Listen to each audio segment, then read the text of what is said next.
dressed, shall we say, unusually. People who know about these things say its outfit is inspired by bondage outfits used in certain sex acts. This, in and of itself, is troubling. Then there's another ad.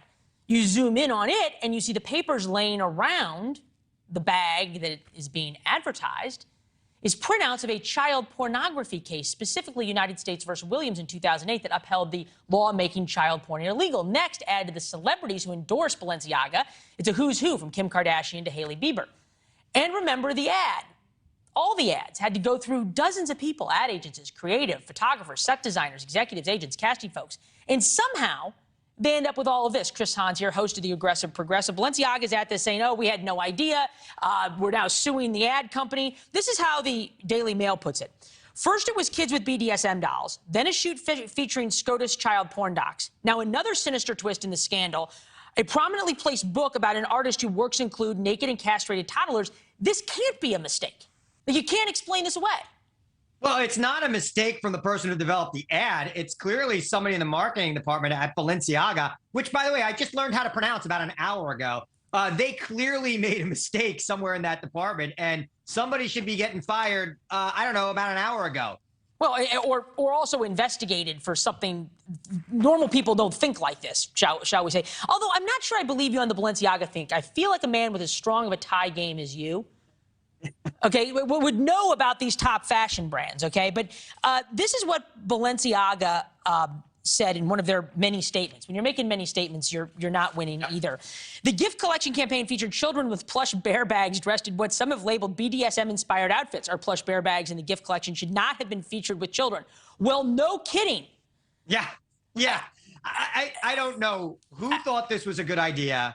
Yeah, what's confounding to me is how many people this had to go through, right? It wasn't just one person in the marketing or ad department, and I'm kind of wondering where this goes, right? Do we finally stop with sort of the weirdness of fashion, or does it just continue?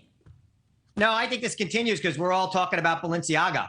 I was joking when I said I didn't know how to pronounce their name earlier, but a lot of people didn't know how to pronounce their name earlier. Now a lot more people do.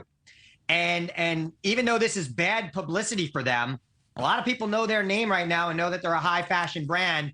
And maybe they're looking to move into a more mainstream market, and they're using this scandal to get their name brand out there. And about a year from now, nobody's going to remember this ad, but they might remember that Balenciaga name. So you don't necessarily buy that it was a mistake?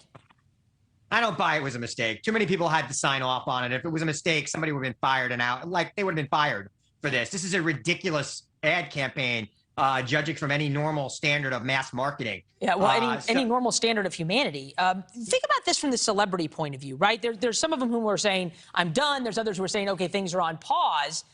You make a great point that if you want to go from being this sort of high-end but relatively unknown fashion brand to becoming known as this brand with the stars, you create some controversy about yourself. Absolutely. Controversy is what made Kim Kardashian Kim Kardashian. It's why we know her name. You look at that list right there. A lot of the people on that list have had major controversies over their career. They may have even thought this up. Let's have a controversial ad campaign that people are going to go crazy over. It's people are talking about it. We're talking about it. Look, they say they're suing the former vice president of the United States, making news with them about 45 minutes ago, and now we're talking about Balenciaga and a bad ad campaign. I think the marketing strategy probably worked. Well, if that was the marketing strategy, it did work. You're a lawyer. I got about 30 seconds. So this suit against the ad agency, how do you sue people when you're the ones who signed off on it? No, come on. That's a ridiculous. That's just their legal department saying, let's tell them we're going to sue them. This is our way out of it. There's no real lawsuit here. What's the lawsuit for? You paid them to do a marketing campaign. They did a marketing campaign. Somebody in your company approved it. Thanks for watching. Go to newsnationnow.com to find News Nation on your television provider. And don't forget to subscribe. Click the red button to get more of News Nation's fact-driven, unbiased coverage.